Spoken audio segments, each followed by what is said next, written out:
Mac, everybody. Thank you, everybody, and everybody that came out here, organized it. We're seen. We're seen. Yeah. We weren't then, but we're seen now. So. Yeah! This wasn't part of what I was going to say, but, Jen just came up here and had everybody raise their hands. And I've been talking about this kind of stuff for a while and sharing my story. But, boy, I don't know about you guys, but that was pretty emotional, seeing everybody raise their hands to all that. And I've been doing this a while, and so trying to bring awareness. And I'm sorry that all of you guys had to witness that or be victims of that. So let me dive into this real quick. I should have introduced myself first, but she did. So anyway, my name's Alan Knoll. I am a survivor. I went to Bethel Boys Academy at the young age of 10 years old. I was in programs from the age of 10 to 15.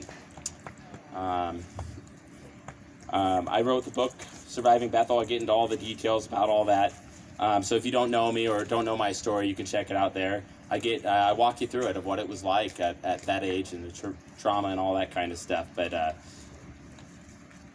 I think for all of us, being dropped off, no matter what age you were, was one of the most traumatic experiences everybody went through, whether you're picked up in your home by whatever you want to call them, I won't even name what they are, or you were dropped off by your parents. That in and of itself was traumatic. Am I right? Yeah. Yes. So for me, at 10 years old, nobody came and got me out of my house. I couldn't imagine what that'd be like, so I'm sorry if that happened to any of you, but I was taken there by my mother and left with strangers in Lucedale, Mississippi, and where they talked funny or different, I should say funny, but they talked different and ate different foods and totally different environment from Seattle, Washington to Lucedale, Mississippi. And so, but being abandoned by my mother at 10 or being abandoned, whatever age you guys were, was in and of itself traumatic. And to go to these programs, I'm just going to speak on Bethel, but I'm sure all of you guys had your own trauma, whether it was solitary confinement, whether it was not being able to talk to people, whether it was lack of letters uncensored out to your parents or family or phone calls. We all suffered in that Bethel Boys Academy. I encourage you guys to look at it. It's a pretty crazy school.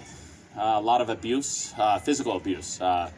It's all public. I mean, self-admitted. They had no shame. They were a religious group, and they felt like they could. That was their belief. And I'm not going to get into any of that, but from dogs being sicked on us to being hit with razor straps or sticks, it's insane. And I don't know what your guys' story are. I'll talk to you guys all after this, but that extra trauma that you went through, whether it was solitary confinement or whatever, just added to your guys' abuse. So let me look at my notes because I'm kind of wandering.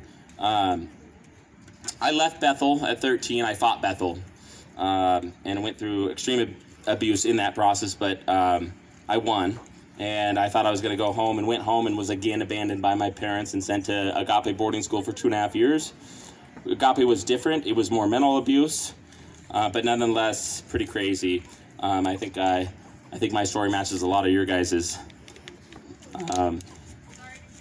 Yes, thank you.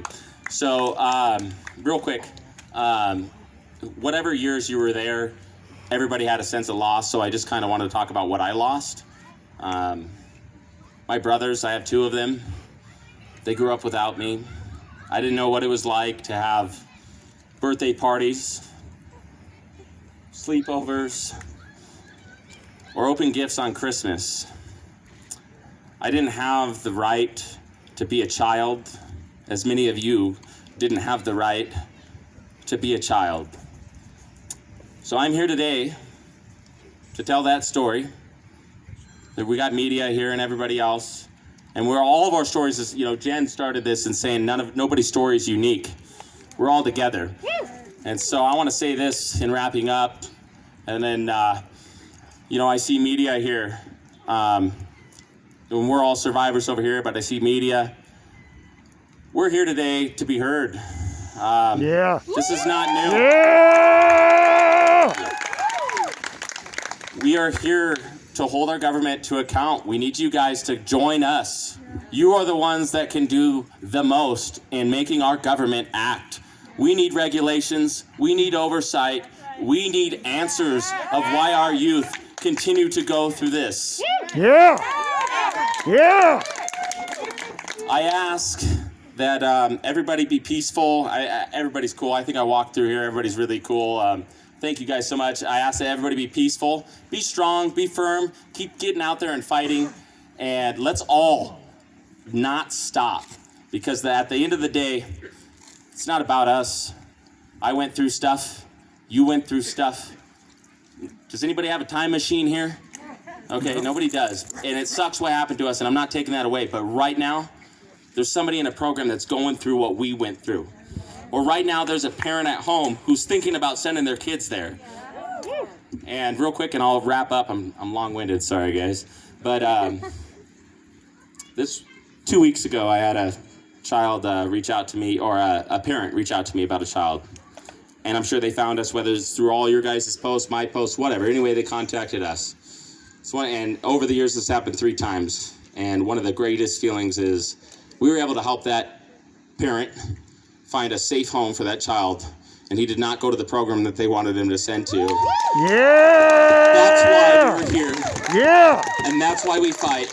We are survivors, but we are not just survivors. We are thrivers. We are fighters. We will be heard. Thank you guys so much. I appreciate it. Thank you. Yay!